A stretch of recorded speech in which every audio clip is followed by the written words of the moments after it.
كان ساكت وشاف الظلم قدام عينيه، شاف الأبرياء تيتكسروا والكذبة تتكبر، وهو كيدير بحال اللي ما شاف والو. حتى النهار جا الوقت وقالوا ليه شهد وانت غادي ترتاح وما عندك ما عندك والو. واش هذه هي الراحة؟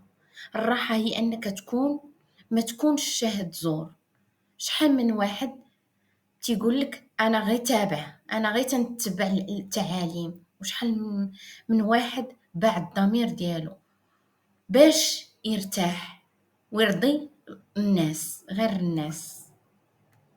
ولكن خصك تعرف ان كل مره تتسكت على الحق ولا كل مره تتشهد بغير اللي شفتيه، راك تتقطع خيط من روحك. راه الشهاده ماشي ورقه، الشهاده امانه تتحاسب عليها في الدنيا والاخره.